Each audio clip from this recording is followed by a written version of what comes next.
Warahmatullahi wabarakatuh.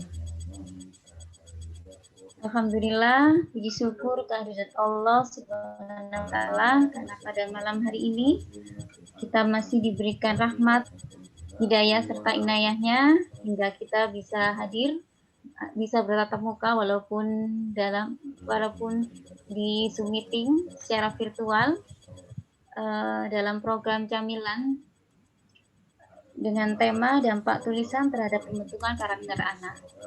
Salawat serta salam semoga tetap tercurah limpahkan kepada junjungan kita Nabi besar Muhammad SAW, karena dengan bimbingan beliau kita bisa mendapatkan hidayah sampai saat ini. Teman-temanku sekalian yang dirahmati oleh Allah, hari ini telah hadir Bunda kita, Bunda Umi Kulsum. Terima kasih Bunda atas kehadirannya dan meluangkan waktunya untuk hadir di acara cemilan pada malam hari ini. Kami yakin kita sebagai penulis perlu bimbingan, apalagi ini temanya sangat bagus sekali ya. Jadi dampak tulisan terhadap pembentukan karakter anak. Karena kita tahu anak itu adalah aset terbesar dan juga generasi muda yang akan nantinya menggantikan kita semua. Dan nanti kita sebagai penulis juga perlu tahu apakah nanti, dan sehingga dengan materi ini kita lebih berhati-hati lagi apakah nanti tulisan kita dampaknya akan menjadi baik atau nanti malah jadi buruk. Karena itu sebelum acara kita mulai, marilah kita buka dengan pembacaan Ummul Quran, semoga dengan harapan semoga acara camilan pada malam hari ini bisa berjalan dengan lancar dan memberikan kemanfaat nantinya. Al-Fatihah.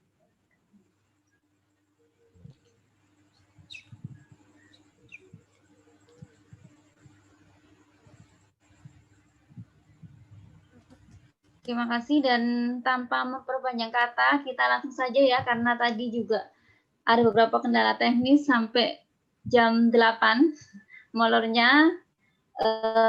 Kita langsung berikan kepada Bunda Umi untuk memaparkan materinya sehingga nanti kita juga bisa puas untuk bertanya jawab mengenai materi ini.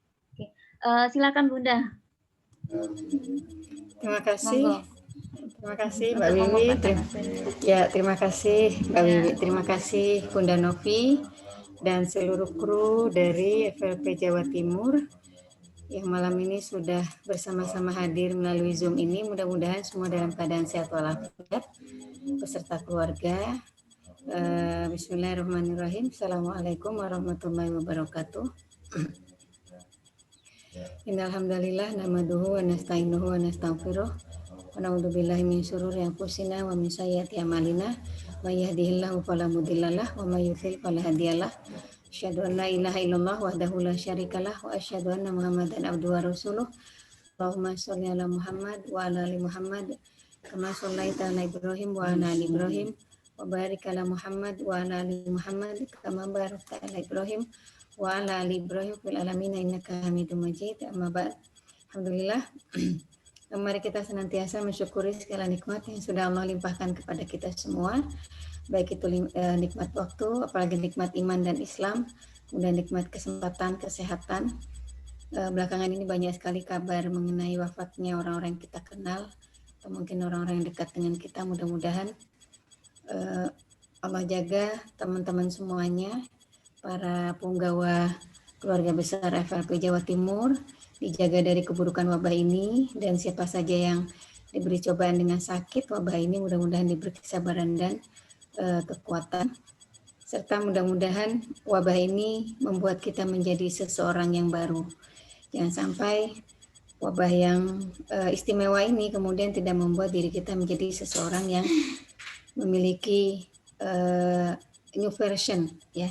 New version kita selama wabah ini apa?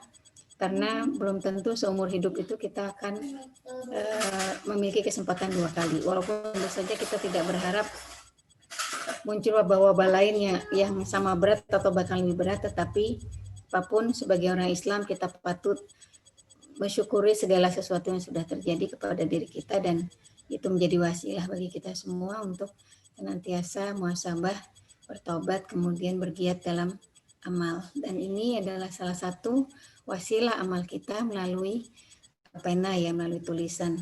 Saya salut kepada teman-teman pengurus FLP Jawa Timur yang bergerak demikian dinamis, dan mudah-mudahan itu menjadi wasilah kebaikan bagi teman-teman semuanya di hadapan Allah Subhanahu wa taala. Suatu hal yang kecil ketika diniatkan dengan cita-cita yang besar, kemudian diusahakan dengan secara maksimal, maka mudah-mudahan insya Allah itu menjadi amal kebaikan bagi teman-teman semuanya.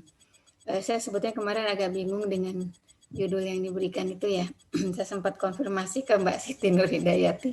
Ini maksudnya tulisan ini tulisan atau sama dengan bacaan? Ternyata sama, ya.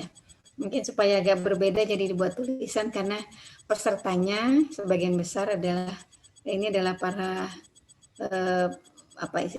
punggawanya organisasi menulis, ya.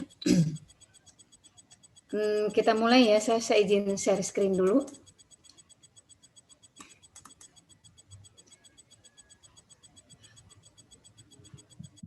Ini mohon maaf kalau nanti agak-agak ngadet, ya, karena laptopnya laptop jadul, jadi kadang-kadang lemot banget begitu.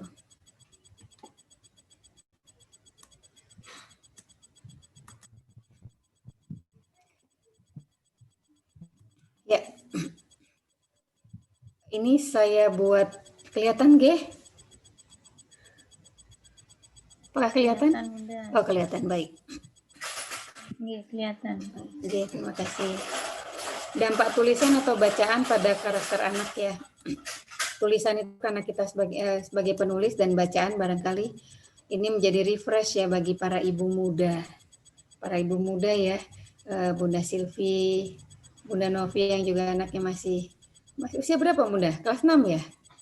Atau SMP? Sudah SMP sekarang? Sudah remaja, Bunda. Oh, sudah remaja, iya. 13 tahun hari ini. Oh, alhamdulillah. Hari ini 13 tahun. Mau SMP. Mau SMP, ya. Mau SMP mana, Bunda? Ya, hari ini 13. Barakallah. Belum, masih kelas 6. Oh, masih kelas 6. Sudah punya cita-cita mau kemana? Sudah ada pilihan? Mohon doanya, insya Allah mau ke pondok pesantren. Gontor, insya Allah. Gontor? Anak saya juga kepengen ke Gontor itu. Oh, Masya Allah. Yang cowok. Oh, nggak dilanjut dulu, Bunda. Oke, nanti ngobrolnya, ya. Dampak tulisan atau bacaan pada karakter anak, ya.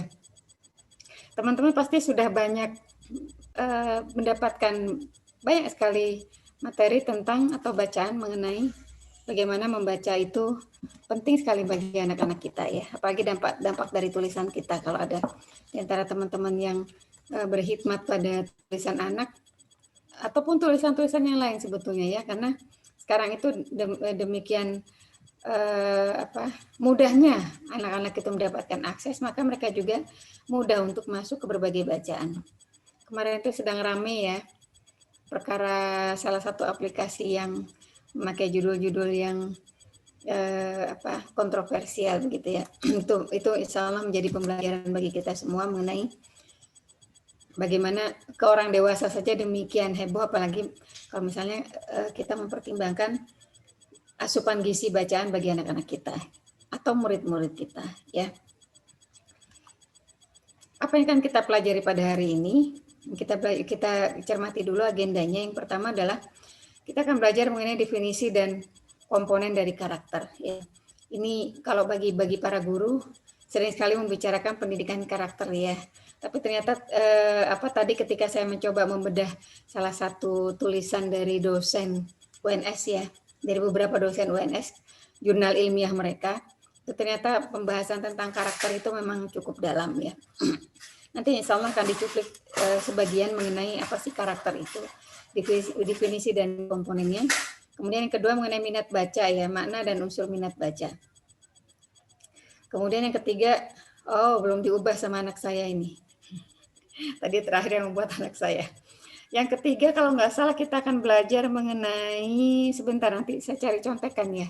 Saya nggak lupa ini bagian apa. Yang keempat kita cari insight-nya ya. Yang keempat kita cari insight-nya. Next, nah ini. Kata-kata di kepala itu hanya bisa ditanam seksama dari kumpulan kalimat yang dibaca. Jadi kalau kita menjadi seorang penulis, kemudian otomatis kita akan mengeluarkan kata-kata. Kita akan mengeluarkan tulisan.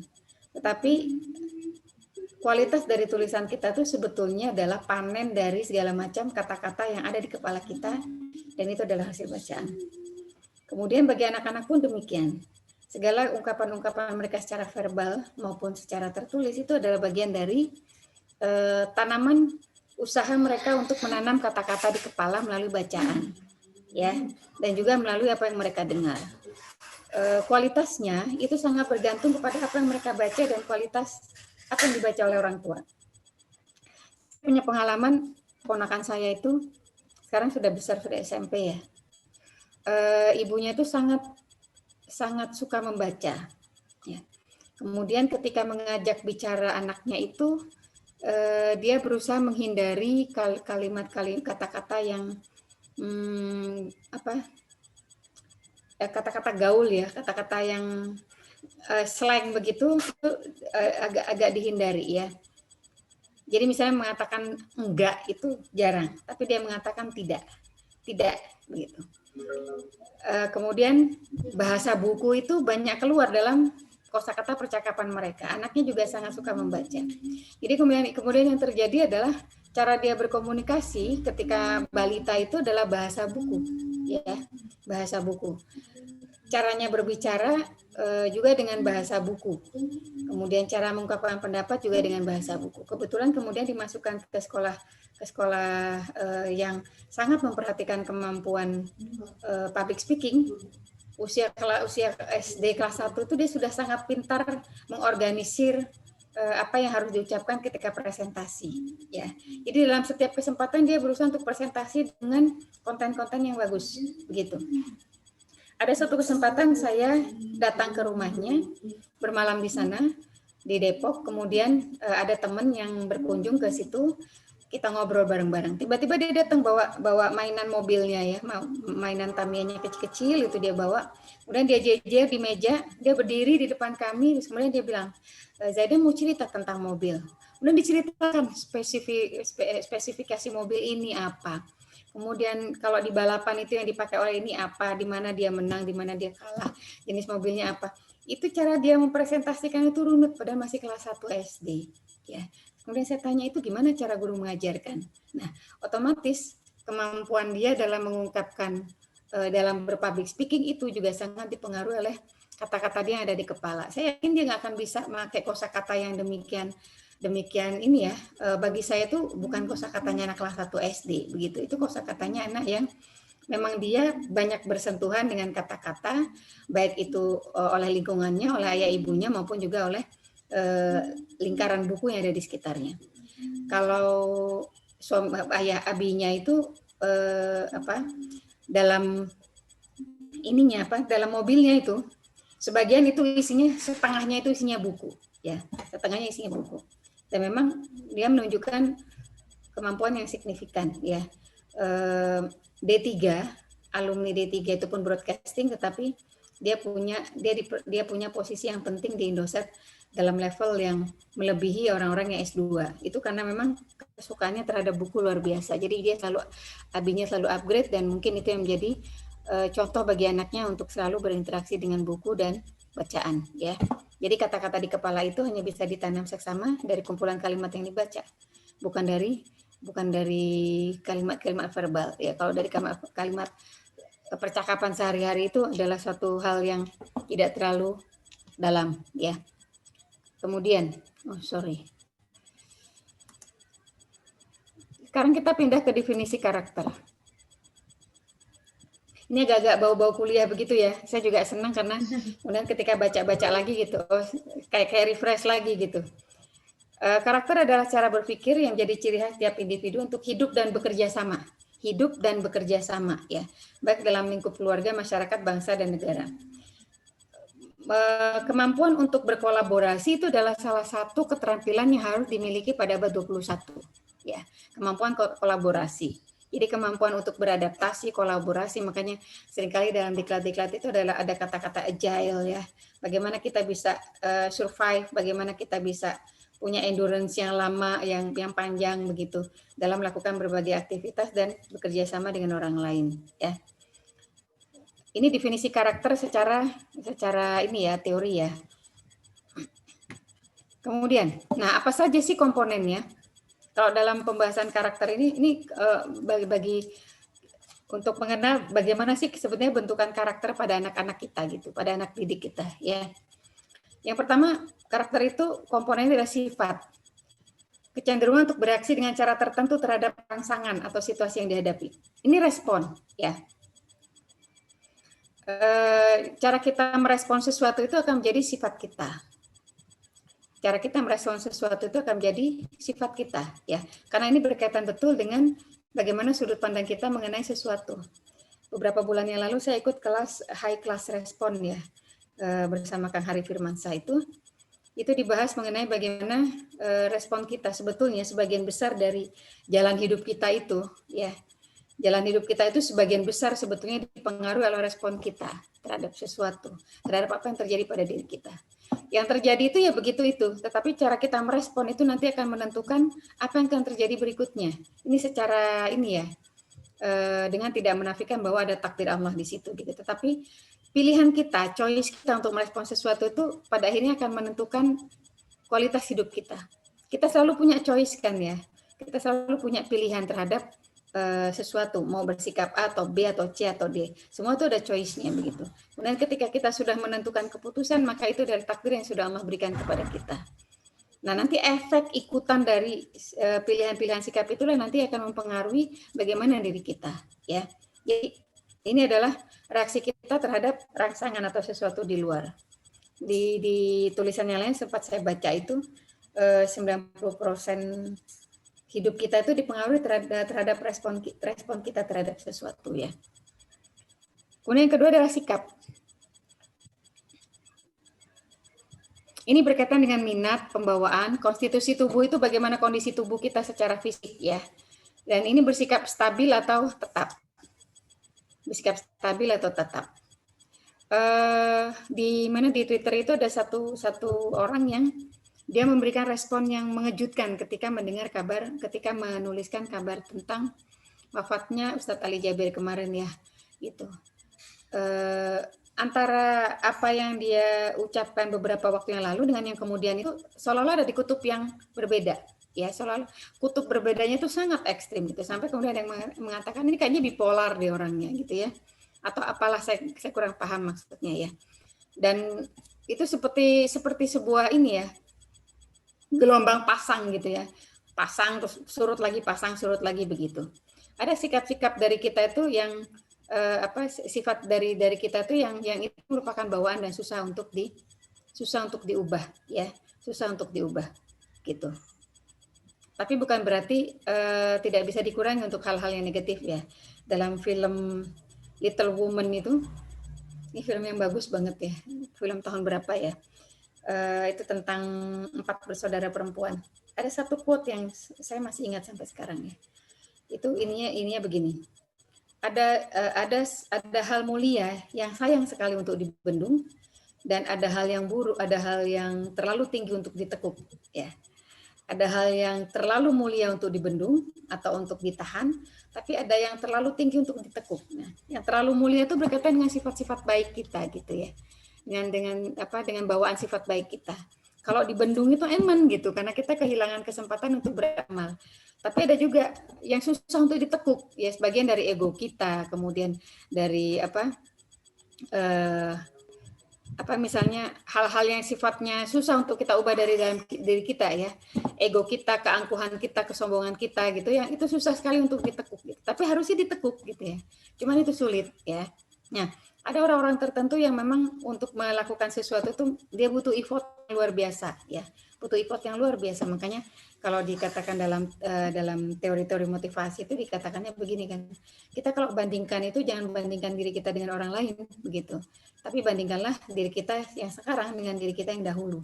Karena kalau kita bandingkan dengan orang lain, maka ada itu sama sekali tidak adil gitu, karena ada orang yang memang sudah punya bawaan, misalnya dia sudah pintar bahasa Inggris, dia cuma butuh usaha, dia modal dasarnya 8, tapi kemudian dia bisa dapat 8 itu sebenarnya bukan hal yang istimewa.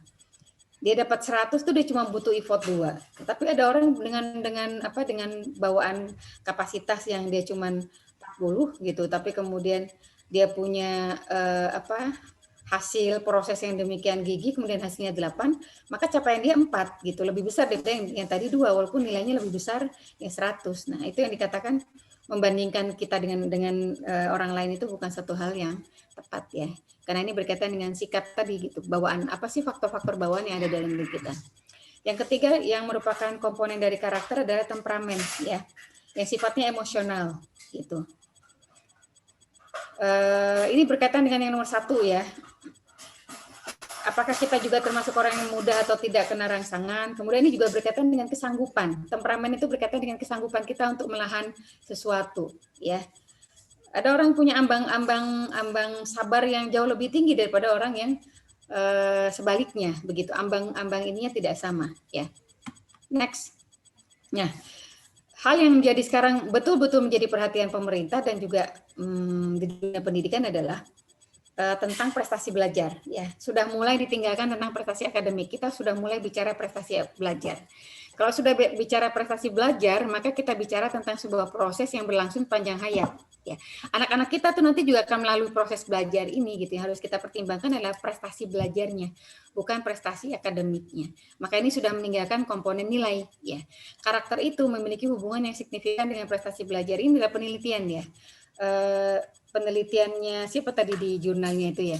Jadi ada dosen yang melakukan penelitian dan dia menemukan bahwa karakter itu memiliki hubungan yang signifikan dengan prestasi belajar.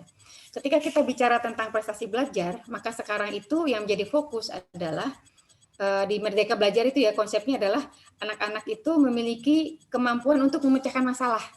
Anak-anak memiliki kemampuan untuk punya keterampilan hidup. Ya, keterampilan itu bukan berupa skill, tetapi bagaimana mereka bisa menjalani hidup, beradaptasi dengan berbagai macam perubahan, kemudian memiliki daya tahan terhadap berbagai kesulitan, menemukan solusi dan sebagainya.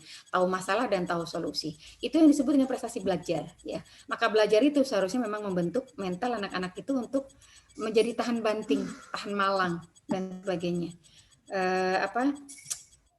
Yang disebut dengan ketahan malangan itu ya, quotient yang terakhir ya, itu disebutnya dengan ketahan malangan ya. Ya, sekarang kita bicara mengenai minat baca ya. Minat itu pada dasarnya adalah kecenderungan yang tetap untuk memperhatikan dan mengenang beberapa kegiatan. Saya tuh punya kenangan yang baik tentang membaca gitu. Dan saya kemudian punya minat. Jadi ketika orang tuh punya minat itu ketika awalnya dia punya kenangan yang menyenangkan mengenai kegiatan, sesuatu kegiatan. Saya punya minat yang berkaitan dengan tari-tarian, walaupun saya nggak bisa menari ya, saya nggak pernah ikut kursus menari. Karena apa? Karena saya punya memori yang menyenangkan tentang menari gitu. Sebaliknya ya, saya tidak punya minat terhadap kegiatan-kegiatan yang sifatnya itu misalnya berkaitan dengan ketinggian dan sebagainya. Kenapa? Karena saya punya memori yang buruk tentang ketinggian ya. Jadi yang panjat tebing apa itu dalam hati saya nggak kepengen sedikit pun, nggak kepengen untuk bisa panjat tebing misalnya. Karena saya punya memori yang buruk tentang itu ya. Saya juga tidak punya minat untuk misalnya belajar menyelam, belajar berenang itu saya takut ya. Saya takut begitu. Karena memang ada satu kenangan yang tidak menyenangkan. Tetapi membaca, kemudian berinteraksi dengan anak-anak yang kemudian membuat saya punya cita-cita jadi guru TK ya. Kemudian bercerita, berinteraksi dengan orang banyak, itu suatu kegiatan yang sangat saya sukai begitu. Saya punya minat yang sangat tinggi terhadap itu. Berkesenian itu juga sangat saya sukai ya. Nah, apa saja unsur minat, orang itu anak-anak itu akan punya minat baca ketika satu mereka punya perhatian ya. Mereka dikasih waktu, dikasih dilatih untuk berkonsentrasi melakukan itu ya. ini bisa kita mulai dari anak-anak kecil kan ya, bagaimana mereka dikenalkan dengan buku, duduk di pangkuan atau di sebelah kita, kemudian kita bacakan dan sebagainya. Itu adalah bagian dari kita melatih mereka untuk memiliki perhatian terhadap buku gitu. Kalau itu nggak dilatih nggak bisa ya, karena baca buku itu butuh kesabaran begitu. Sementara kalau gadget dan sebagainya itu kan betul-betul suatu apa istilahnya candu ya gitu. Sementara buku itu benar-benar butuh kesabaran gitu. Anak-anak sekarang nih, murid-murid saya tuh kalau sudah dikasih bacaan yang panjang banget tuh bakal bilang, Bu pusing gitu, lihat bacaannya sudah pusing. Ya. Makanya kenapa sekarang pemerintah betul-betul sangat memperhatikan literasi dalam AKM ya. Ini kalau yang punya anak usia kelas 5 SD gitu ya, kelas 4 SD ini siap-siap dengan AKM ya. Ini sudah fokusnya pada literasi, jadi bukan lagi dites per bidang studi. Tapi sangat percaya bahwa literasi itu nanti akan mengantar anak-anak kepada pemahaman dan penguasaan terhadap bidang studi lain. Itu benar adanya sebetulnya. Yang kedua kesenangan ya. Yang ketiga adalah kemauan. Kemauan adalah dorongan dan kehendak yang terarah pada tujuan hidup tertentu. Jadi 3 unsur minat ini harus kita tanamkan kepada anak-anak supaya mereka punya minat baca yang bagus. Dengan demikian nanti baru kita akan bicara tentang karakter, tentang bagaimana minat baca itu berpengaruh, bagaimana bacaan itu berpengaruh terhadap karakter anak-anak ya. Ini basicnya demikian. Nah, teman-teman kalau kita misalnya melihat mengenai pendorong kemauan ini, mulai dari poin 1 sampai poin 4 itu membutuhkan begitu banyak asupan pengetahuan, motivasi dan sebagainya, dan itu mengacu kepada satu kegiatan, yaitu apa? Iqra, literasi. Ya, coba perhatikan pada nomor 1. Keinginan yang kuat untuk mencapai tujuan. Bagaimana anak-anak diajarkan mengenai bercita-cita, memiliki program, memiliki target dan sebagainya. Ketika dia tidak diberi motivasi tentang itu, gitu. Dan orang yang ada di sekitarnya tidak akan memiliki motivasi yang tinggi ketika dia tidak memiliki ikatan yang kuat dengan informasi-informasi mengenai itu. Misal nih, ketika saya mengatakan pada anak saya ya, Hafid, coba sekarang ditekuni urusan taekwondo misalnya. Karena siapa tahu nanti dari taekwondo itu Hafid nanti bisa, kan kepengen ke luar negeri ya, siapa tahu nanti bisa jalan-jalan ke luar negeri, saya bilang begitu. Coba deh dicari informasi-informasi tentang orang-orang yang sukses jalan-jalan ke luar negeri ya, berkaitan dengan prestasi dia yang demikian begitu. Nah, pancingan-pancingan itu gitu, atau misalnya dibilang itu tuh ada buku tuh tentang penemu, nanti belajar dari situ tuh siapa saja menemukan apa dan bagaimana mereka berusaha tentang itu gitu. Itu adalah bagian dari mereka untuk punya something.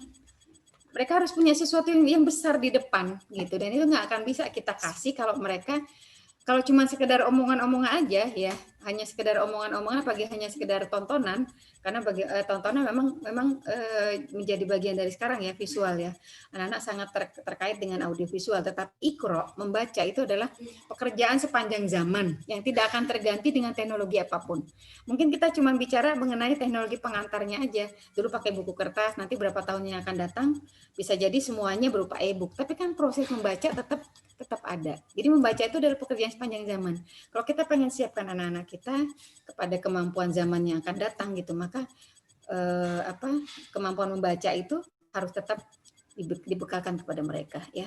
Allah Subhanahu wa taala itu kan sudah memberikan isyarat, sudah memberikan petunjuk kepada kita melalui Iqra bismi rabbikal ladzi khalaq. Itu sudah merupakan basic dari bagaimana kita bisa menyiapkan anak-anak kita untuk berhadapan dengan zamannya. Kemudian yang kedua, perhatikan pada pengetahuan tentang cara memperoleh tujuan. Lagi-lagi kita bicara mengenai bagaimana cara mengakses pengetahuan. Itu hanya dengan membaca, nggak bisa dengan mendengar. Mendengar pun ketika sesuatu diucapkan, maka apa yang diucapkan itu juga hasil dari bacaan. Ya, entah itu baca WA, entah itu baca apa ya. Yang penting dia hasil dari bacaan.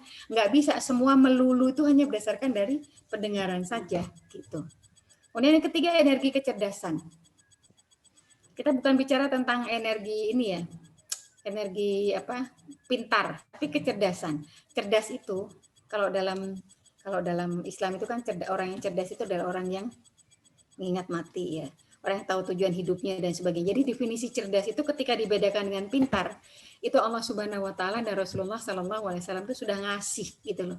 Cerdas itu nggak ada hubungannya dengan prestasi akademik, tapi cerdas itu adalah ketika orang bisa merespon dengan baik, ketika anak-anak kita itu bisa bersikap dengan baik, memilih menentukan pilihan dengan baik, berpikir kritis dan sebagainya, itu bagian dari kecerdasan ya. Itu bagian dari kecerdasan. Yang keempat, mengeluarkan energi yang tepat untuk mencapai keinginan. How? Bagaimana step itu mereka susun? Boleh nggak ini? Boleh nggak itu? Gitu ya.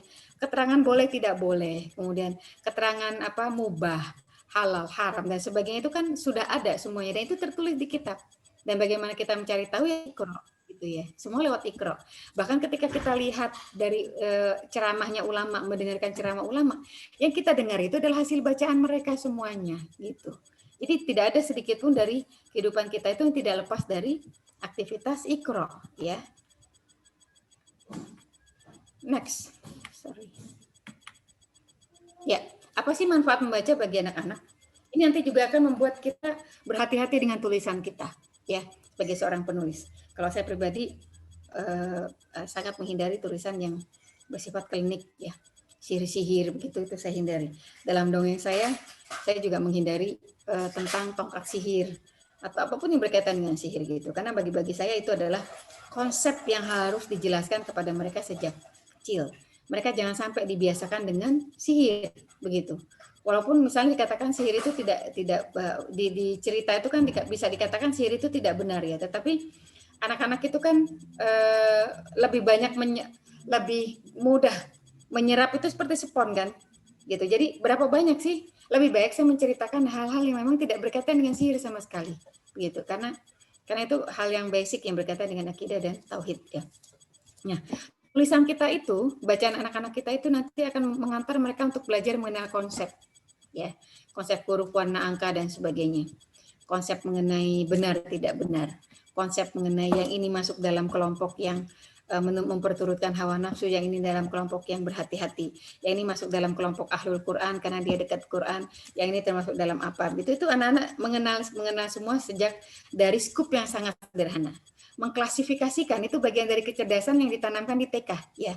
Jadi kalau misalnya kita lihat kurikulum TK itu ada bagaimana mengantarkan mereka untuk mengenal proses klasifikasi gitu. Klasifikasi warna, klasifikasi ukuran, klasifikasi benda dan sebagainya. Itu bagian dari mereka mengenal konsep bahwa di dunia ini gitu ya. Di dunia ini macam-macam gitu. Nanti mereka akan memetakan itu berdasarkan pengalaman hidup masing-masing ya. Berdasarkan pengalaman hidup masing-masing. Kemudian apalagi konsepnya?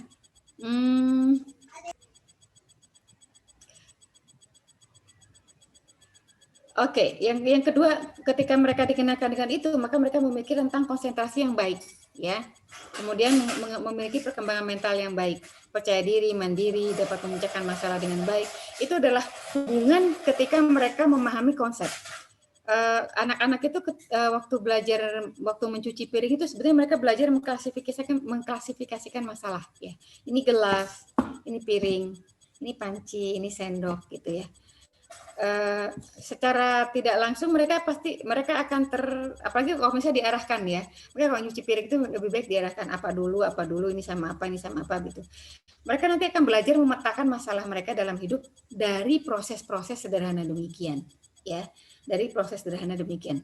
Kemudian dari proses belajar ini juga anak-anak akan lebih tenang ya, akan lebih tenang karena mereka sudah terbiasa dengan kegiatan yang membawa mereka pada sifat yang anteng begitu, sifat yang anteng dalam mengenal buku ya. Lalu apalagi manfaat membaca untuk menstimulus otak. Ini kita sudah sama-sama tahu ya, mengasah kemampuan berpikir, mengasah kemampuan bahasa, mengasah kreativitas. Dalam soal AKM itu yang paling tinggi ininya jenjangnya ya, itu adalah ketika mereka bisa menerapkan yang nomor 2 paling dari atas ya, ketika mereka bisa menerapkan ilmu mereka itu dalam kehidupan sehari-hari.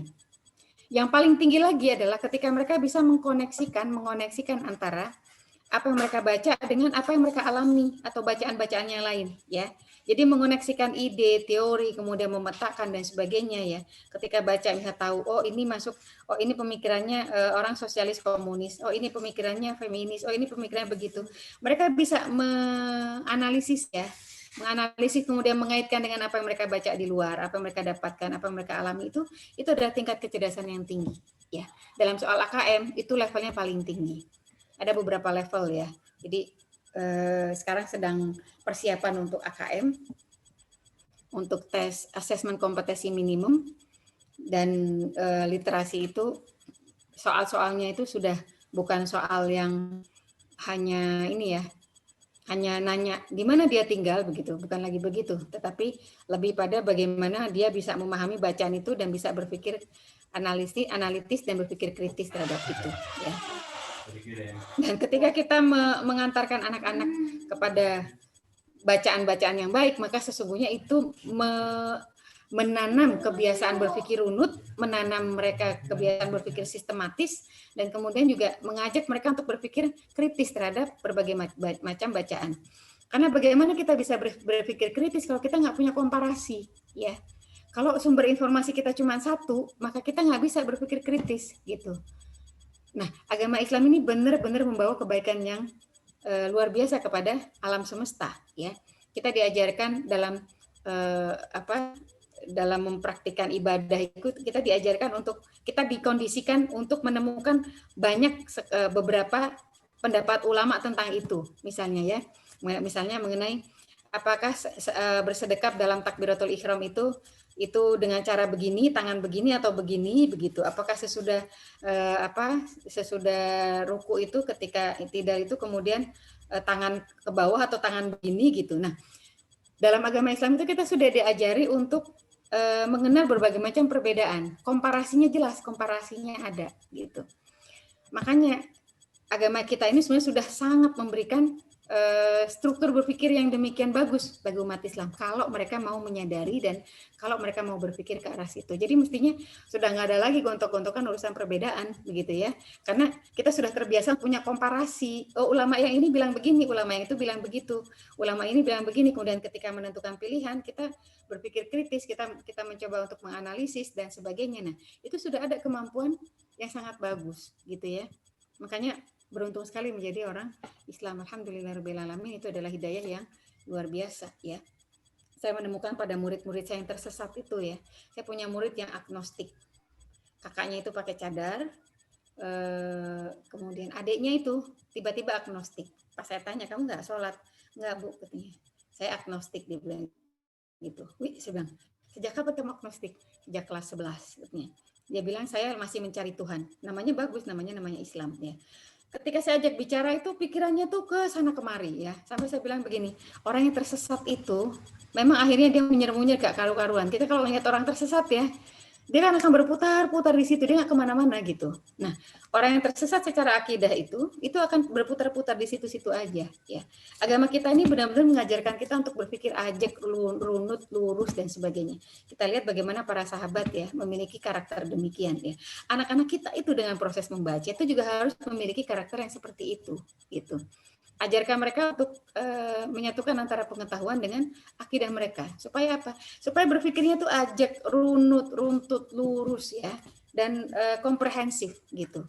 Ada lagi nih yang lainnya, murid saya itu yang tiba-tiba dia pengen keluar dari agama Islam katanya. Akhirnya dicoba kita coba untuk diluruskan lagi bersama dengan guru agama, itu juga muter-muter ya, masih kelas 10.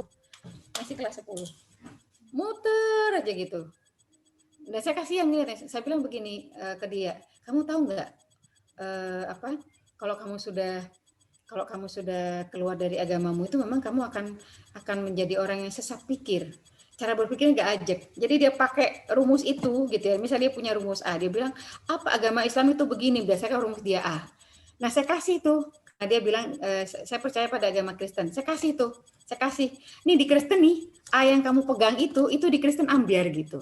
Atau di agama lain tuh ambiar. Dia mau ke Konghucu kalau nggak salah, ke Buddha atau Konghucu. Di agama lain juga ambiar. Dia bingung. Kemudian dia pegang lagi. Oh enggak jadi. Saya punya B. Menurut saya Islam itu begini-begini karena B itu nggak ada di Islam. Saya balikin lagi di Kristen itu gitu. B itu malah lebih parah lagi. Coba B itu yang kamu bilang pegang sebenarnya mereka begini gitu. Sementara yang menurut kamu salah di A itu di Islam itu B itu pemikiran kamu nggak gitu. Saya lurus lagi. Dia bingung, benar-benar bingung ya. Sampai saya bilang kamu tuh Terus dia ngulik-ngulik hadis terus ya. Terus saya bilang gini, kamu tuh nggak percaya hadis, nggak percaya Quran, tapi kamu ngulik-ngulik Quran. Kenapa nggak kamu bahas kitab Injilmu? Saya belum baca, Bu. Gubrak, saya bilang, gimana kamu bisa mau punya komparasi kalau kamu nggak baca? Kamu punya kitab Konghucu apa? Punya kitab Buddha apa? Nggak punya, Bu. Saya belum baca gitu. Jadi ya seperti itu ya. Saya sudah menemukan cara langsung bagaimana efek dari sesat pikir ya. Ketika mereka tidak memiliki cara berpikir yang ajak yang dibekali dari awal ya, dibekali dari awal. Nah, secara keseluruhan inilah yang mengantarkan anak-anak kita memiliki karakter yang bagus ya. Pertama, anak yang punya karakter yang bagus itu memiliki kemampuan komunikasi yang baik, dan ini didapat dari membaca ya. Ini didapat dari membaca, karena bagaimana mereka mengungkapkan apa yang mereka pikirkan, bagaimana mereka mengungkapkan apa yang mereka rasakan, itu yang memang perlu dilatih ya. Kosakata dan sebagainya itu memang berkaitan dengan apa yang mereka baca. Minimal ibunya yang suka baca gitu. Supaya apa? Supaya kosakata ibunya, cara berpikir ibunya juga cara berpikir buku yang bagus gitu. Bukan cara berpikir sinetron misalnya ya, buku Ku Menangis atau apa, Ikatan Cinta dan sebagainya yang berjam-jam itu ya. Itu kalau dibuat baca buku tuh lumayan tuh. Habis berapa halaman ya. Kemudian manfaat membaca yang berikutnya adalah mereka mampu mengelola stres. Ya. Ini juga berkaitan dengan karakter. Ya. Yang berikutnya adalah mengarahkan kebutuhan dengan jelas. Semua ini berkaitan dengan kemampuan mereka berpikir. Ya. Kemampuan mereka berpikir, kemampuan mereka memilah, kemampuan mereka menganalisis, kemampuan mereka untuk memecahkan masalah, ya, memberikan solusi, dan kemampuan mereka untuk bereaksi terhadap berbagai macam stimulus dari luar. Ya. Keseluruhan ini dalam, saya kalau nggak salah dapatnya di ini ya, artikelnya dokter ya. Keseluruhan ini kemudian membentuk anak-anak memiliki karakter yang bagus gitu. Jadi pastikan teman-teman, tulisan yang teman-teman hasilkan itu ketika berkaitan dengan anak-anak itu memang menghasilkan, mampu membawa mereka kepada ini, ya, kepada poin-poin ini gitu. Makanya perhatikan diksinya. Perhatikan apa struktur berpikirnya di dalamnya, perhatikan alurnya, dan ungkapkan itu secara sederhana dan runut tetapi menyentuh. Ya. Kemarin saya baca buku apa ya judulnya itu, tentang anak yang dia nomaden hidupnya, buku terjemahan. Itu indah sekali. Di situ itu digambarkan dia punya teman muslim. Dia punya teman muslim, kemudian temannya itu sering dibully, dia anak itu sendiri masih sibuk dengan kekecewaannya karena dia pindah dari kotanya yang lama kemudian harus tinggal di karavan ya. Dia berusaha menutup-nutupi dari teman-temannya itu bahwa dia tinggal di karavan gitu, kemudian berteman dengan teman yang muslim itu dan melihat bahwa dia teman muslim itu nggak makan babi, nggak minum wine dan sebagainya, dan tidak merayakan Natal ya. Nah, bahasa toleransi di sana itu disampaikan dengan bahasa yang indah dan bagus gitu. Itu saya baca bolak-balik ya karena saya suka dengan diksinya. Jadi menggambarkan perasaan anak-anak itu memang benar tergambar gitu. Memang benar tergambar bagaimana dia kecewa dengan orang tuanya, bagaimana dia kecewa dengan lingkungannya, bagaimana dia merasa insecure ketika ada satu guru yang dia itu menulis kalau nggak salah ya. Kemudian menggambar. Waktu dia menggambar matahari yang warnanya itu apa ya, kemudian ditertawakan oleh guru yang lama gitu dan katakan nggak ada matahari kayak gini nih gitu ya, pohon kalau nggak salah. Nah sesudah itu dia menutup diri, nggak mau lagi menggambar ya. Nah ternyata ketika dia menggambar di kotanya yang baru itu gurunya memuji karena gambarnya bagus gitu, karena gambarnya dianggap nyeni dan sebagainya. Dia punya kemampuan melukis yang baik ya. Nah buku itu tuh gitu, itu saya baca, keren banget ini ya. Keren sekali ada model bercerita seperti itu. Jadi anak-anak itu juga memiliki emosi dan cara berpikir yang sebenarnya juga kompleks gitu ya, kompleks ala anak-anak ya. Dan kadang perasaan mereka apa yang mereka rasakan itu perlu kita dengarkan sebagai orang tua. Di rumah saya ini kan suka banyak anak-anak datang ya. Kemudian kami masang hammock ya. Hammock itu dipasang ada 3 hammock dipasang di 3 tiang. Nah kemudian anak tetangga, karena kami baru selesai isoman, jadi mereka baru datang itu kalau nggak salah hari Kamis ya, atau hari Rabu yang lalu. Hari Rabu yang lalu mereka baru berani datang ke rumah ya, karena Hafid sudah selesai masa ininya, dia sempat positif, kemudian suami saya sakit, kemudian positif. Nah, kita kelak selesai isoman itu sebenarnya dari Seninnya lalu, tapi anak-anak baru berani datang hari Rabu. Mereka tuh tidur-tiduran, ya. 2 anak ya. Kemudian yang satu tuh gemuk, dia berusaha naik ke hammock dan dia bolak-balik bilang, duh susah gitu. Nah, yang satunya ini wetes sekali laki-laki. Saya suka sekali dengar bahasa dia tuh bagus ya. Dia bilang begini, aku tahu kenapa dia susah, kenapa dia sulit naik ke situ katanya. Lihat, aku mudah, katanya. Dia sambil naik begitu. Lihat, aku mudah. Terus saya tanya, kenapa? Menurut Mas Al apa tuh? Kenapa Arjun susah untuk naik? Namanya Arjun yang satunya. Iya, katanya. Arjun tuh susah naik karena dia gemuk, katanya begitu. Arjunnya nggak peduli ya. Mereka sebenarnya selisih usia nggak terlalu jauh ya, tapi kemampuan verbalnya memang berbeda sangat jauh. Kemudian si Ali tuh ngomong terus. Mungkin terakhir dia sadar ya, terus dia nanya sama si Arjun, kamu mau cerita nggak? Kalau mau cerita aku dengerin, katanya gitu sambil ayun-ayun. Kalau kamu mau cerita, dia lagi ngomong begitu. Saya begitu dengar kosakatanya, saya pikir, ini mamanya keren nih ya. Mamanya nih keren gitu, karena usia seperti dia itu kemudian muncul kosakata yang runut dan teratur itu butuh effort yang besar gitu. Itu butuh effort yang besar. Begitu kalau pengalaman saya memperhatikan diksinya anak-anak itu seperti itu. Dan saya juga melihat pengalaman dari TK saya sendiri ya, bagaimana anak-anak yang ketika dalam satu hari itu kami ada program One Day One Book, satu hari mereka harus dibacakan satu buku, interaksi mereka luar biasa sama buku. Jadi ketika istirahat itu mereka ambilin buku, bawa-bawa ke sana kemari, duduk begitu. Walaupun mereka cuma buka-buka aja, kemudian mereka menceritakan dengan bahasa mereka sendiri gitu ya, tapi intensitas mereka terhadap buku tuh bagus gitu. Intensitas mereka terhadap buku bagus. Jadi bisa dilihat nanti di beberapa titik itu mereka sibuk sama bukunya masing-masing. Ketika waktunya dibacakan buku, sesudah satu buku wajib itu selesai, mereka boleh ambil buku yang lain. Itu mereka akan beramai-ramai ambil buku, kemudian antri dengan tertib menunggu dibacakan. Ya, jadi itu ada satu program yang sudah kita punya dari 2004 dan saya merasa bahwa itu satu hal yang memang harus ditanamkan ke anak-anak ya, gitu. Next. Jadi hati-hati dengan tulisan kita, begitu juga dengan tulisan-tulisan kita walaupun bukan tulisan bagi anak-anak ya, karena kita akan menuai dari apa yang kita tanam. Sebenarnya ketika kita menulis, kita tuh menanam, begitu, menanam bagi diri kita sendiri. Efeknya balikannya kan ke kita juga gitu ya. Dan setiap model tulisan, setiap kelompok orang, setiap tempat, setiap situasi itu punya tabiat ya. Itu punya tabiat. Kita harus biasakan diri kita untuk melakukan sesuatu supaya itu jadi tabiat bagi diri kita. Biasakan menulis sesuatu yang baik-baik dengan bahasa yang baik ya, dengan konten yang baik, dengan tujuan baik supaya itu jadi tabiat kebaikan bagi kita ya. Kalau lihat orang-orang yang suka nulis porno segala macam itu, mereka juga aktivitas sehari-hari nggak jauh dari itu kok gitu. Dan kosakata mereka yang keluar juga nggak akan jauh dari itu. Karena apa? Tabiatnya sudah dibentuk demikian. Apa yang mereka lakukan itu akan membentuk tabiat dalam diri mereka. Apa yang kita tulis, apa yang kita pikirkan itu akan menjadi tabiat. Bagi kita sebagai penulis ya, efek ikutannya tuh panjang. Dibaca oleh 5 orang, maka ada 5 orang yang kita menanam jariah di situ gitu. Sekarang urusannya jariahnya itu jariah yang baik atau yang buruk ya. 5 saja itu sudah berat timbangannya begitu, tapi kalau 10, 100, 200 itu luar biasa berat ya. Dan itu akan menjadi investasi yang bagus ketika kita bisa menuliskan yang bagus ya. Next. Ya, ini tentang ulama ya. 5 menit lagi ulama dan membaca. Ini tentang bagaimana para ulama itu menghabiskan. Jadi orang-orang hebat itu nggak lepas dari membaca kok. Habibie, kita lihat ya. Kebijaksanaan itu lekat dengan orang yang suka membaca. Kebijaksanaan itu lekat dengan orang yang suka membaca. Begitu. Kita lihat SBY ya. Koleksi bukunya sedemikian besar. Kemudian Habibie.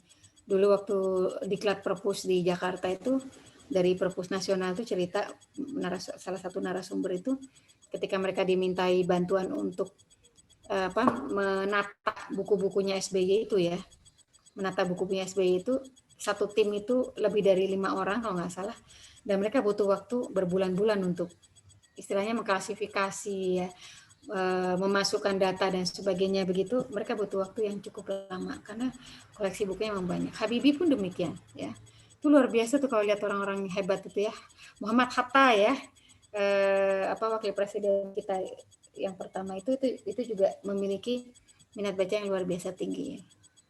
ketika diasingkan kemana-mana itu yang paling banyak adalah koleksi bukunya, ya, bukan yang lain gitu.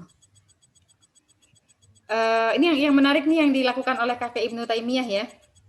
Bahkan saat ke toilet pun gitu, begitu beliau tidak bisa membaca buku, itu menyuruh orang untuk membaca di luar toilet.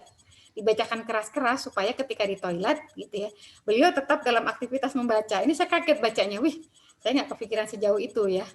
Dalam kondisi di perjalanan saya sudah pusing nggak bisa baca gitu. Ini bahkan di toilet pun nggak mau lepas dari urusan membaca gitu. Dan memang membaca itu membuat kita berbeda kok dari orang lain ya. Kalau dalam berbagai macam kesempatan ya, ketemu dengan pimpinan-pimpinan misalnya, entah itu kepala dinas tertentu, entah itu anggota DPR, entah itu apa ya, itu kelihatan banget ya, orang-orang yang suka membaca itu kalimatnya tuh enak sekali ya. Mereka punya sesuatu gitu, mereka punya nilai, mereka punya value dalam ucapan-ucapan mereka. Jadi bukan cuma sekedar ucapan yang sifatnya formalitas, bacain undang-undang, bacain peraturan pemerintah gitu, bacain apa, nggak cuma itu gitu. Tetapi bagaimana mereka bisa menyatukan itu dengan berbagai macam informasi, dan itu jadi sesuatu hal yang kaya sekali. Kalau dibilang itu setiap kata-katanya itu daging ya. Kalau baca ini ya, bukunya siapa tuh? Mau dirangkum itu bingung. Misalnya baca buku-buku pergerakan ya, risalah dakwah misalnya, itu mau dirangkum itu bingung, apanya mau dirangkum nih, kalau ditulis semuanya bakal ditulis lagi, ditulis ulang gitu di catatan kita, karena every single part itu kemudian jadi demikian penting ya. Itu kehebatan para ulama ya. Saya kalau menilai lomba anak-anak tuh, anak-anak pesantren memang luar biasa ya. Anak-anak pesantren itu mungkin karena sudah sangat terbiasa membaca kitab dan mereka punya asupan kitab yang sangat banyak, diksinya itu bagus banget dengan menulis. Jadi kalau dikomparasikan dengan anak SMA itu jomplang pol. Jadi kalau misalnya ada lomba menulis cerpen, lomba baca, lomba membuat puisi ya, kalau sudah dihadapkan antara anak-anak pondok dengan anak-anak SMA umum itu akan sangat berbeda jauh. Mesti anak SMA umum itu seringkali kalah karena mereka tidak kaya dalam diksi dan sense-nya itu nggak dalam gitu. Bacaan mereka bacaan-bacaan yang ilmiah yang cenderung lurus ya. Jadi kalau nulis yang nyastra itu susah. Oke, begini ya. Nah, membaca itu harusnya menjadi wasilah bagi kita untuk menuntaskan tugas kehidupan sebagai seorang hamba. Karena kitab kita itu dibuka dengan Iqra ya. Wahyu itu dimulai dengan Iqra, maka seharusnya membaca itu menjadi wasilah untuk menuntaskan tugas kehidupan kita sebagai seorang hamba, untuk mengantarkan anak-anak kita untuk menuntaskan tugas mereka sebagai seorang hamba. Jadi sesungguhnya ketika kita mengantarkan mereka kepada membaca, aktivitas membaca, itu kita sedang mengantarkan mereka kepada gerbang ilmu. Ya, dan nanti segala macam berkaitan dengan keterampilan hidup, kemampuan mencari solusi, kemampuan menetapkan cita-cita, mencari jalan menuju cita-cita, itu semuanya awalnya dari gerbang ilmu itu ya. Semua berawal dari situ gitu. Spirit mengenai segala sesuatu tuh munculnya dari membaca, bukan cuma dari mendengar. Karena dari mendengar pun yang dia dengar itu orang tuh dapatnya baca ya. Ustadz Adi Hidayat misalnya ketika mau ceramah khutbah Jumat ya, di awal Januari, pekan pertama Januari itu kalau tidak salah membicarakan mengenai surat Al-Jumu'ah ya, surat Al-Jumu'ah itu beliau bilang, saya mau menyampaikan mengenai ayat ini, satu ayat ini gitu ya, itu beliau membaca sekitar 3-4 buku tafsir ya, padahal yang disampaikan itu cuma 30 menitan, memang daging semuanya. Jadi itu yang dilakukan oleh para ulama ya, orang-orang yang hebat itu demikian. Karena mereka tahu bagaimana mereka harus menuntaskan tugas mereka sebagai seorang hamba dari membaca ya. Menajamkan ruhiyah itu juga dari membaca. Meningkatkan keterampilan hidup itu juga dari membaca. Menumbuhkan semangat beramal itu juga dari membaca. Kisah-kisah mengenai para sahabat, kisah dalam Al-Qur'an dalam surat Al-Qasas misalnya, atau kisah-kisah yang lain ya, yang dituliskan oleh Allah Subhanahu wa taala dalam Al-Qur'an dan kita baca setiap harinya. Itu adalah wasilah bagi kita untuk menuntaskan tugas kita sebagai orang hamba. Ini katanya Ibnu Taimiyah ya. Sebaik-baik teman setiap zaman adalah buku. Nggak ada yang lain. Buku aja. Gitu. Urusan kemudian buku itu nanti menjadi buku digital kayak apa, kayak yang penting dia berupa buku. ya. Karena dalam buku itu terangkum secara komprehensif mengenai sebuah ide. Kalau cuman artikel itu potongan-potongan aja ya, tetapi bagaimana sebuah buku itu bisa menjadi trigger atau stimulus bagi kita untuk memecahkan berbagai persoalan hidup kita ya. Baik-baik teman, setiap zaman adalah buku. Ya, itu teman-teman jam 9 tepat, agak ngebut. Saya kembalikan lagi kepada Mbak Wiwi ya, jazakumullah khair. Mudah-mudahan ini membawa inspirasi dan juga ini sebagai sarana saya belajar lagi. Wallahu a'lam bishawab. Assalamualaikum warahmatullahi wabarakatuh. Terima kasih Mbak. Terima kasih Bu. Sama-sama. Ini kita bermain tanyaan apa ya, ini sudah jam 9. Mungkin Bunda kita pertanyaan saya biar kembali ada yang untuk ingin ada kan mungkin lagi. Jadi kita minta waktunya sebentar lagi. Nih.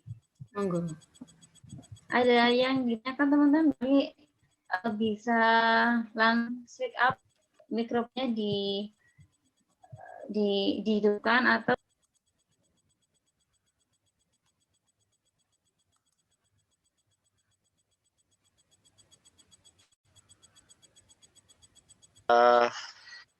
ungkapan dengan apa namanya melalui tulisan ini di kertas itu kemudian dikasihkan. Nah ini saya kurang apa artinya mau meresponnya tuh ya sempat menggelitik, cuman saya tuh masih bingung harus seperti apa respon saya yang harus diberikan kepada anak saya tersebut agar kemampuannya untuk menulis atau hobinya itu tersalurkan. Demikian, terima kasih. Assalamualaikum warahmatullahi wabarakatuh. Waalaikumsalam warahmatullahi wabarakatuh. Langsung dijawab kah? Mbak Wiwi hilang lagi ya kameranya, gambarnya. Saya langsung jawab saja ya. Terima kasih Pak Bayu, Mas Bayu, pertanyaannya. Ini keren banget kalau anak-anak minta hadiah buku ya. Itu sesuatu hal yang perlu dilestarikan. Kalau perlu setiap bulan adakan aktivitas belanja buku, entah itu secara online atau datang ke toko buku ya. Investasi itu investasi yang luar biasa Pak Bayu, dipertahankan ya. Kemudian kalau mereka tuh menulis apa, quote atau apa, atau hasil bacaan di kertas? Kadang itu mengungkapkan terima kasih ayah sudah diberi kasih. Oh, keren banget. So sweet ya. Bingung meresponnya. Ngaten ya Pak Bayu? Bingung merespon, bagaimana merespon ungkapan itu? Kalau ingin mereka untuk bisa menulis ya, maka pancinglah mereka untuk menceritakan kembali si bacaannya. Jadi bisa jadi itu menjadi seperti ini ya. Akan dapat hadiah buku begitu kalau bisa menulis apa yang sudah dibaca kemarin gitu. 1 kalimat, 2 kalimat atau mungkin 1 paragraf itu sudah cukup sebetulnya. Karena yang paling penting adalah bagaimana melatih mereka untuk memiliki kemampuan mengungkapkan pikiran lewat tulisan. Lewat tulisan dan lewat percakapan itu satu hal yang berbeda ya.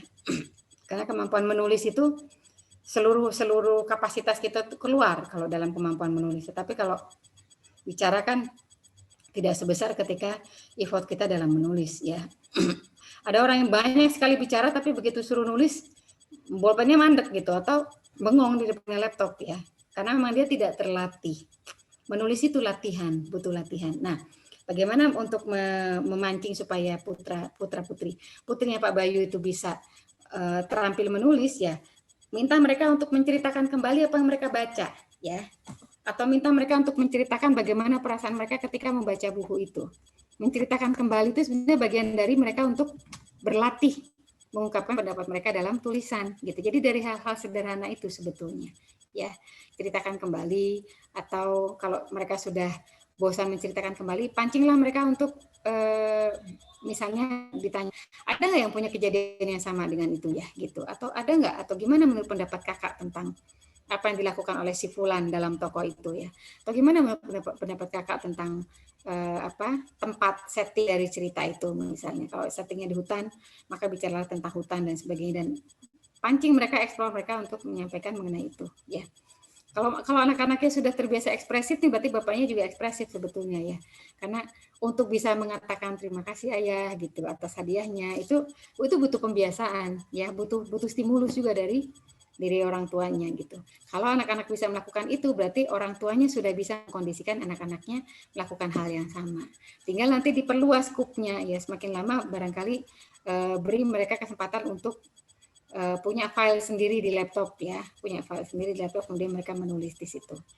Mumpung masih bisa dikondisikan, karena kalau sudah remaja itu sudah sulit ya, sudah tertanam begitu. Begitu Pak Bayu. Berarti Pak Bayu terlempar ya?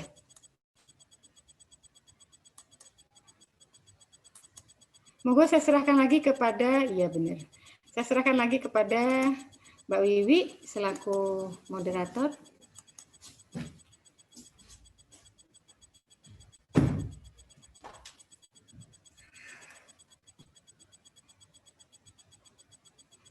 Sepertinya Mbak Wiwi bermasalah dengan sinyal atau gimana ini?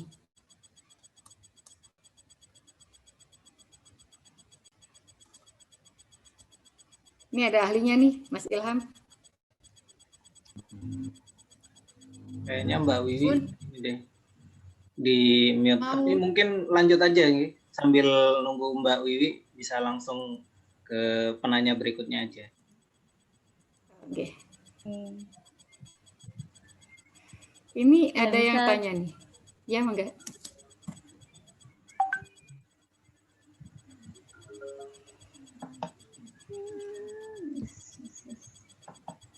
Mbak Sri Hidayati nih bertanya di chat, bagaimana kita bisa memulai menulis cerita anak? Ya, Mbak Sri mau bertanya? Pertanyaannya itu ya? Iya, Bun, itu. Iya. Oh iya. Bagaimana memulai? Ya mulailah menulis. Ya, kalau tanya bagaimana ide, bagaimana apa, itu sebenarnya dari sehari-hari kok. Dari sehari-hari. Ya, dari membaca. Dari mengamati, dari membaca, dari apa. Kita bisa tahu tentang kita bisa mengeksplor banyak ide dari apa yang terjadi di sekeliling ya. Jadi kadang komparasi, melihat, membaca majalah Bobo, kemudian tulisan buku-buku anak yang lain gitu, kita jadi tahu berbagai macam cara bercerita dalam cerita anak. Nah, kemudian cari idenya, silakan dari membaca. Misalnya kamu bikin fabel, maka silakan lihat bacalah yang berkaitan dengan binatang, tentang semut, tentang belalang, tentang apa, ketahui secara ilmiah mereka bagaimana.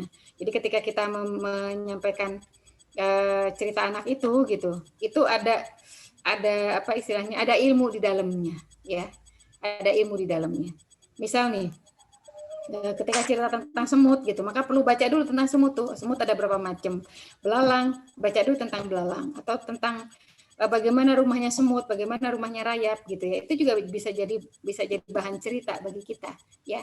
Buat ternyata rumah rayap, rumah semut itu kamar-kamarnya banyak gitu. Yang itu kemudian ilmunya dipakai oleh rakyat Vietnam ketika mereka berperang dengan Amerika. Ya, mereka punya terowongan sedemikian rupa, yang terowongannya itu juga ada kamar bersalinnya, ada rumah sakitnya, ada tempat amunisinya, ada tempat logistiknya, ada ini, ada itu. Bayangkan mereka yang demikian harus melawan tentara Amerika yang punya segala sesuatu, mereka melawannya dengan cara yang boleh dibilang primitif, dan itu membuat masyarakat tentara Amerika itu kalang kabut benar, karena bawah tanah dan mereka nggak tahu bagaimana mengaksesnya gitu. Itu butuh waktu yang sangat lama. Nah, pengetahuan seputar itu sangat bermanfaat bagi kita ketika menulis cerita anak ya, termasuk di dalamnya kita mengerti psikologi anak ya. Nah, kalau psikologi anak tuh kalau saya lebih banyak mengamati karakter ya, memotret karakter anak-anak gitu. Si Fulan begini, si Fulanah begitu, ungkapan-ungkapannya apa, bagaimana cara dia menenangkan teman-temannya. Ini ada temannya Hafid di sini nih, satu gerombolan itu yang ada satu anak yang demikian periang sekali kalau ngomong nyeplos, bahkan mengumpat pun fasih begitu ya. Saya sempat dengar dia mengumpat, tapi dia juga pintar menenangkan teman-temannya. Jadi ketika temannya siapa misalnya ketika waktu main di sini nih, ada yang saya lagi di perpus ini, kemudian mereka di orang sebelah, terus tiba-tiba ada yang mengumpat begitu. Terus saya bilang, ayo siapa itu yang mengumpat? Suasana langsung diam, karena mereka mungkin merasa saya marah ya gitu. Padahal saya bilang, siapa itu yang mengumpat gitu. Tapi karena saya terkejut, nada saya tinggi. Nah, yang namanya ilham itu gitu ya, begitu sepi, kemudian saya dengar suara bisik-bisik dia, nggak apa-apa, tenang, nggak apa-apa, tenang gitu ya. Itu saya ketawa gitu, saya ketawa dengernya, karena gaya dia ngomong nggak apa-apa tuh kayak yoyo gitu ya. Tapi dia juga yang kalau ngumpat itu ini sekali plus gitu ya, enak aja ya. Waktu bulan puasa itu dia dengan Hafid dan kawan-kawan itu sambil pegang makanan, terus tiba-tiba dia mengumpat di depan saya. Saya putar kepalanya, saya bilang begini, kok mengumpat, nggak boleh, saya bilang begitu. Sebelum saya bilang begitu, temannya itu bilang, meso, katanya. Nah, si Ilham itu dengan santai bilang, aku wis buka kok, rapopo, katanya gitu ya. Itu saya ngakak-ngakak, tapi sambil, gitu. Saya putar kepala itu, saya bilang, walaupun sudah berbuka, jangan mengumpat, gitu. Senyum-senyum aja. Tapi nyeplosnya bilang, wis buka kok, gak popo, gitu kan. Berarti, anak-anak itu berpikirnya begitu, gitu ya. Kan polos aja gitu, mereka banyak polos aja. Nah, kalau mereka lagi main lagi apa tuh saya liatin aja, apa sih mereka ngomong apa sih gitu ya, bagaimana cara mereka memecahkan masalah. Terus pernah lagi main obak telik begitu ya, tiba-tiba kabur ke sini semua. Terus saya tanya, kenapa kok sudahan mainnya tumben, ada yang berantem. Terus saya pancing Hafid itu, kalau kamu berantem, ada teman berantem gimana ya, katanya diam aja, nggak ada yang melerai. Enggak, katanya dilihat aja, terus bubar, katanya gitu. Itu cara cowok begitu ya mungkin ya, cara menyelesaikan masalah supaya berantemnya nggak berkelanjutan, maka mereka bubar. Nah, itu lucu jadi cerita gitu loh. Itu lucu untuk jadi cerita gitu sebetulnya. Jadi bagaimana memulai cerita anak ya, silakan memulai menulis, cari konfliknya.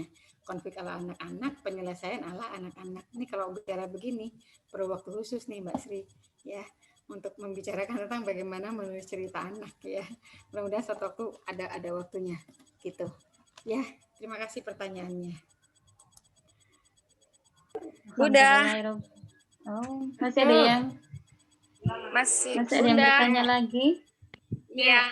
Kebetulan sama namanya sama Ilham ya. Sama-sama Ilham ya. Yuk yang mau nanya. Silahkan. Siapakah yang hendak bertanya? Ya, siapa tadi yang bertanya? Monggo. Ya, silahkan. Kok nggak bisa ya? Ya, Bunda. Mbak Tantri. Wabarakatuh. Kameranya nggak bisa dihidupkan, Bunda, nggak apa-apa ya? Nggak apa-apa.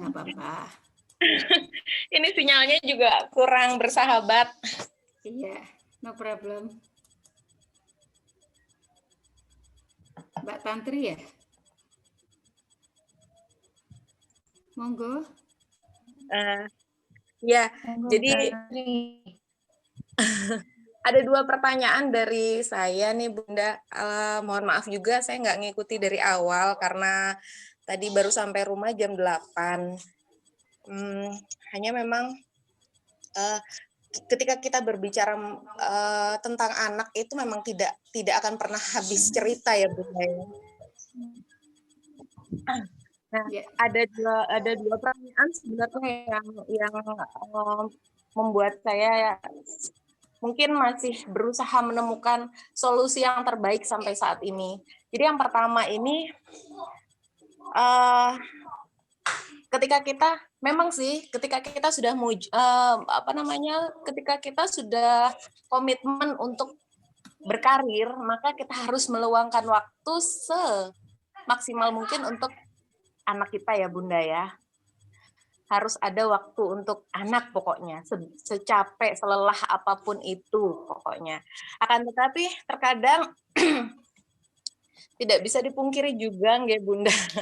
Ketika kita pulang kerja capek, lalu kita mau me time atau mungkin paling tidak merefresh diri kita, tapi itu semua sepertinya tidak mungkin karena si kecil yang lucu itu pastinya akan apa namanya, apa ya, yang pasti menagih waktunya dia dengan kita ibunya misalnya gitu. Nah, mungkin itu yang menjadi apa ya, perjuangan saya hingga detik ini. Ya intinya memang harus sabar, tapi ya tidak menutup kemungkinan terkadang emosi manusia kan kadang tidak stabil nggih Bunda. Itu sih sebenarnya ya berusaha berjuang untuk tetap stabil itu luar biasa. Mungkin Bunda punya trik atau mungkin hal-hal yang mungkin sekiranya tepat mungkin berdasarkan pengalaman Bunda dan lain sebagainya. Kemudian yang kedua Bunda, anak saya yang kecil ini sebenarnya saya entah saya setiap bulan saya seringkali mengajak dia ke toko buku atau membelikan dia buku sesuai yang dia suka. Memang ada waktu-waktu tertentu memang saya mengajak anak saya beli buku seperti itu sesuai yang mereka suka. Dengan harapan saya berpikir ini stimulus buat mereka gitu, menyukai buku itu sendiri. Nah, terkadang karena dia memang masih balita, jadi belum bisa menulis, belum bisa membaca. Akan tetapi dia terlihatnya justru lebih menyukai menggambar Bunda. Meskipun ya saya sih menyerahkan kepada dia memang nantinya. Akan tetapi dia bisa menceritakan gambar yang dia buat itu dengan bahasa verbalnya dia. Apa mungkin dari gambar itu, dari kecintaan dia menggambar itu dituangkan dengan arah setelah ini bisa membet ke menyukai menulis misalnya, karena dia pun juga suka saya bercerita gitu, dia selalu minta cerita, minta ini, banyak bertanya dan lain sebagainya. Itu aja sih Bunda. Mohon maaf kalau agak ngelek kayaknya. Ya, terima kasih Bu Tantri, Mbak Tantri, Kak Tantri. Tentang itu ya. Memang jadi ibu bekerja itu effortnya itu luar biasa. Karena ibu bekerja itu dia juga ibu rumah tangga ya. Kalau Bapak bekerja ya tidak terlalu banyak terlibat dengan urusan domestik ya. Tapi itu sebenarnya juga nggak demikian juga ya. Yang paling penting kalau menurut saya memang komunikasi dengan suami ya. Bagaimana bisa saling berbagi peran satu sama lain. Karena ketika kita pulang ke rumah ya, kalau kita nggak punya yang ngurusi rumah ya, nggak ada asisten rumah tangga gitu, otomatis kan beberapa pekerjaan itu akan kita handle dulu supaya rumah beres, urusan rumah beres ya. Itu choice memang pilihan yang sangat dilematis bagi seorang ibu rumah tangga ya. Tapi tetap perlu komunikasi dengan suami bagaimana supaya persoalan-persoalan dalam rumah tangga itu yang berkaitan dengan kerja-kerja domestik, pengasuhan dan sebagainya itu suami juga terlibat gitu, atau paling tidak ada peran-peran tertentu yang bisa dibagi dan bisa disepakati bersama-sama ya. Dan ini juga butuh effort ya. Jadi effortnya perempuan itu memang satu beradaptasi dengan suami ya, termasuk dalam urusan pembagian peran dan sebagainya. Yang kedua berhadapan dengan anak-anak gitu, karena bagaimanapun sebagai madrasah utama bagi anak-anaknya, ibu itu memegang role yang sangat penting. Jadi kalau boleh saya kasih saran ke Bu Tantri, coba dibicarakan atau disusun lagi dengan suami. Ini kira-kira prioritasnya apa gitu. Kalau saya misalnya dengan suami itu, suami seringkali bilang begini, rumah nggak beres nggak apa-apa gitu, karena tahu PNS guru tuh pulang jam berapa. Sebagian mengatakan agak santai, memang santai tergantung sekolahnya. Tapi kalau sekolah yang di tengah kota seperti saya, itu bahkan seringkali pulang sore gitu ya. Ketika anak-anak masih kecil, ketika itu memang beberapa hal memang harus kita kompromikan, ya. Beberapa hal memang harus kita kompromikan. Nah, kalau anak usia balita itu sebisa mungkin lah kita luangkan waktu sebanyak-banyaknya ya, karena itu momen yang emas dan tidak akan terulang, ya. Momen emas dan tidak akan terulang. Saya termasuk orang yang tidak terlalu berhasil untuk urusan minat baca. Maksudnya tidak seintens teman-teman saya yang betul-betul mengkondisikan anak-anaknya untuk suka baca. 3 anak saya gila buku, ya, nomor 1 sampai nomor 3 itu gila buku. Mereka ketika usia, tapi memang beberapa hal saya kondisikan. Jadi tentang apa yang boleh mereka baca dan sebagainya itu saya diskusikan dengan mereka. Dulu anak saya yang nomor 1 tuh koleksi KKPK-nya banyak sekali gitu ya, sampai beberapa safrak itu dijajar-jajar itu full. Nah, ketika sudah mulai kelas 4, kelas 5, di kelas 4, kelas 5 adik-adiknya itu, saya mulai buat aturan baru bahwa mereka sudah mulai harus berpindah ke buku yang lain, ya, ke buku yang lebih serius, Terelie. Jadi kelas 5 SD, kelas 6 SD itu sudah mulai dikenakan dengan Terelie, Laskar Pelangi dan sebagainya. Jadi buku-buku tebal itu sudah jadi teman mereka ketika mereka kelas 5, kelas 6 SD, begitu juga dengan adik-adiknya. Ya. Nah, yang cowok ini agak beda gitu. Jadi tiap anak memang unik ya. Kalau yang cowok ini mungkin karena lebih banyak ke fisik dan dia cenderung audio, kemudian juga agak kinestetis gitu. Jadi untuk urusan jenak membaca itu dia tidak terlalu ini. Tapi kalau baca komik Conan ya, anteng sekali. Nah, ini mungkin ada hubungan dengan ibu ya, putra ibu yang dia suka menggambar. Bagaimana mengarahkan dia ke menulis ya? Menceritakan isi gambar dia itu bentukan dalam seperti komik begitu saja ya. Silakan buat bubble-nya gitu ya. Kemudian tulis ini ngapain, tulis di situ ini ngapain, bikin lagi ini. Jadi akhirnya tulisan mereka itu bisa gambarnya dia itu bisa jadi cerita gitu ya, bisa jadi cerita. Kalau menurut saya begitu Bu ya. Jadi suka menggambar itu bisa jadi wasilah juga bagi mereka untuk membuat komik ya. Dan itu juga bagian dari menulis ya. Itu juga kreasi menulis gitu, karena ada segmen-segmen tertentu dari pembaca itu yang memang hanya bisa disentuh oleh komik ya, karena mereka nggak suka dengan tulisan yang panjang-panjang misalnya, yang banyak. Tapi kalau lewat komik mereka lebih enjoy, lebih suka gitu, itu juga nggak apa-apa gitu. Begitu ya Bu Tantri, nanti kalau ada yang perlu didiskusikan lagi bisa disampaikan lagi. Nah, ini ada pertanyaan nih dari siapa nih, Mbak Sunihas. Dari Sunihas. Ya. Iya. Bisa diberlakukan untuk anak-anak usia tanggung. Iya. Ini pertanyaan. Nggih. Ya, ngadepi anak remaja dan anak kecil memang nggak sama ya. Anak-anak saya 3 udah yang 1 SMP kelas 2, yang 1 SMA kelas 1. Kita lebih banyak discuss ya. Kita lebih banyak discuss dan lebih banyak jadi kalau ketika kecil gitu ya, mereka ngomong apa, terus kita ngomong, mereka dengarkan dengan itu, terus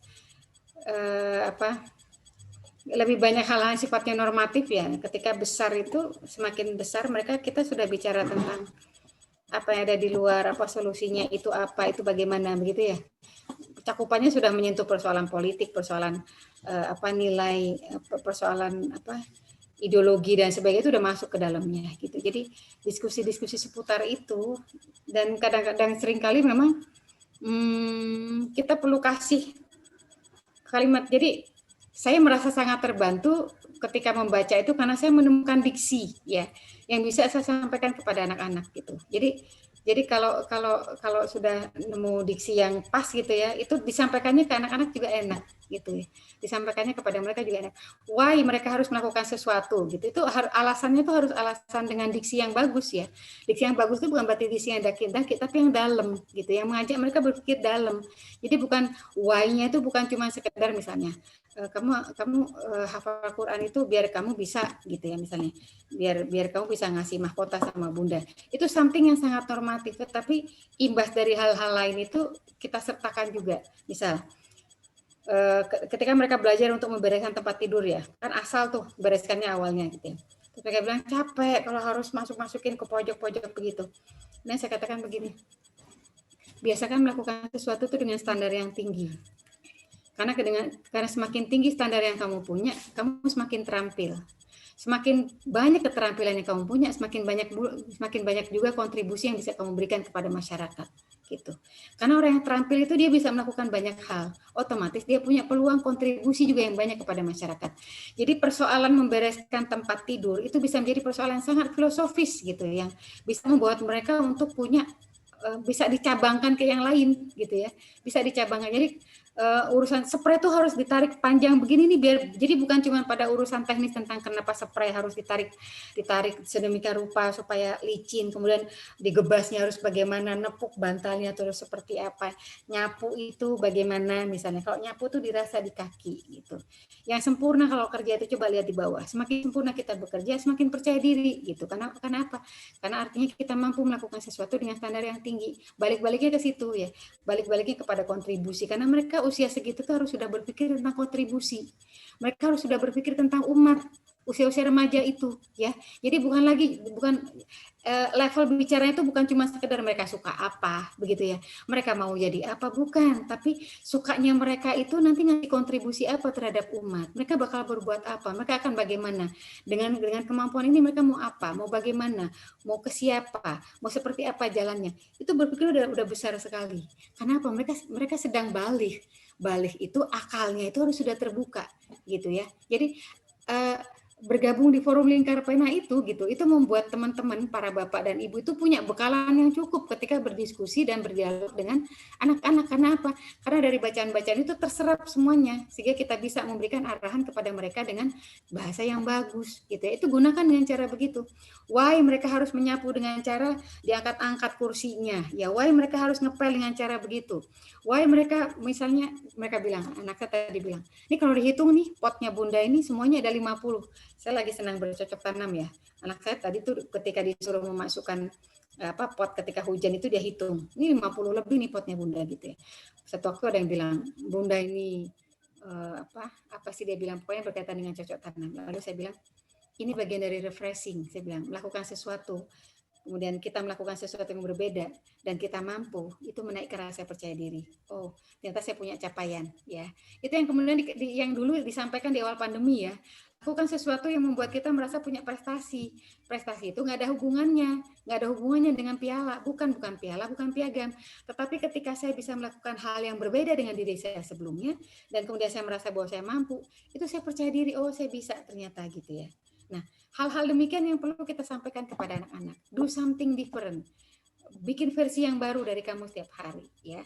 Pikirkan apa yang kira-kira bisa kamu lakukan berkaitan dengan kemampuanmu. Kenapa kamu harus punya kemampuan public speaking yang bagus? Kenapa harus punya kemampuan analisis yang bagus? Kenapa harus punya kemampuan begini? Ketika mereka bicara tentang kondisi politik, sosial dan sebagainya, itu sudah jadi pembicaraan yang wajar ya. Jadi anak saya misalnya ngomongin tentang ILC, ngomong apa begitu. Walaupun kadang-kadang juga alainya keluar, namanya remaja ya. Gitu. Alainya keluar ya, selalu keluar gitu. Dan saya mencoba untuk mengimbangi dengan suami itu.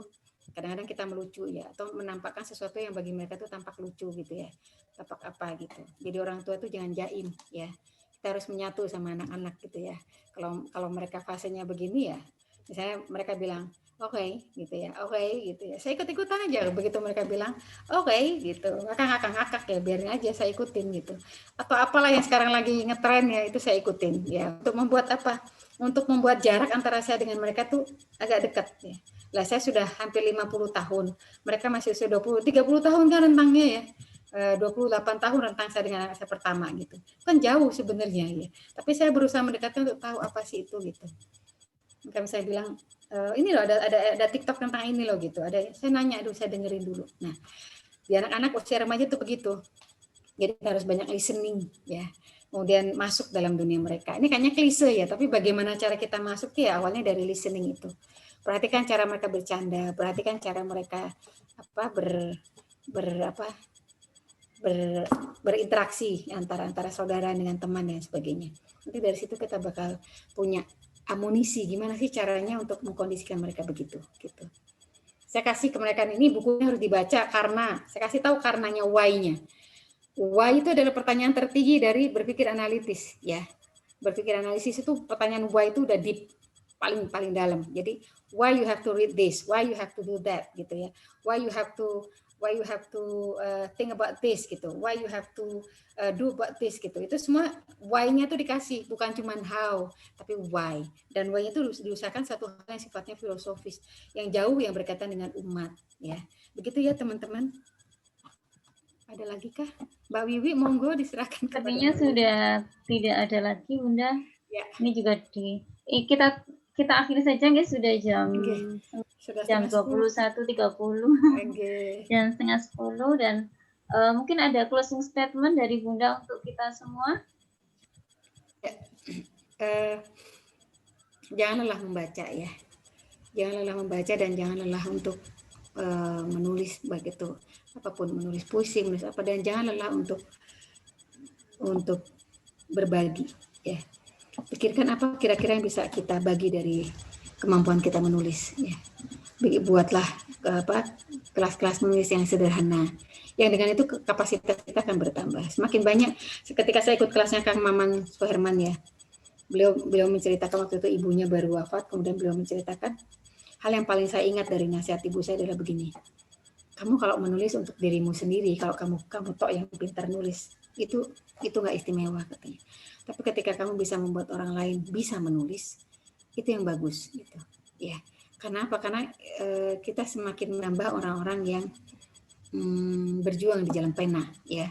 Jadi jangan lelah untuk berada bersama FLP dan jangan lelah untuk berbagi kemampuan membacanya, kemampuan menulisnya dengan siapapun. Kalau perlu rekayasa dari sedemikian rupa sehingga teman-teman punya kesempatan itu, teman-teman punya kontribusi itu gitu. Dengan cara sesederhana apapun. Karena ketika kita mengajarkan dan mengajak orang untuk melakukan itu, sesungguhnya kita sedang mengupgrade diri kita sendiri. Jadi membaca dan menulis itu adalah sebuah kemampuan yang harus senantiasa kita bagi dengan orang banyak ya. Mudah-mudahan itu menjadi amal jariah teman-teman semua di hadapan Allah Subhanahu wa taala. Dan ingat bahwa mengantarkan anak-anak kita kepada budaya membaca itu adalah bagian dari mengantarkan mereka siap dengan zamannya. Karena buku adalah teman yang abadi sepanjang zaman. Begitu ya Mbak Wiwi, jazakumullah khair. Terima kasih. Terima kasih banyak Bunda telah berbagi dengan kami pada malam hari ini. Dan sebenarnya masih banyak yang ingin kita tanyakan, tapi lagi-lagi kesempatan lah yang harus memisahkan kita, dan semoga nanti kita bisa nyambung lagi di lain waktu dengan tema yang berbeda.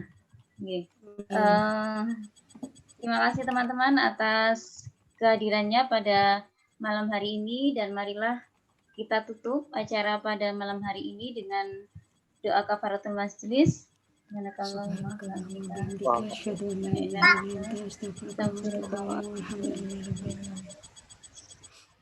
Saya sebagai MC pada malam hari ini mohon maaf jika banyak kesalahan, dan kami tutup. Wassalamualaikum warahmatullahi wabarakatuh.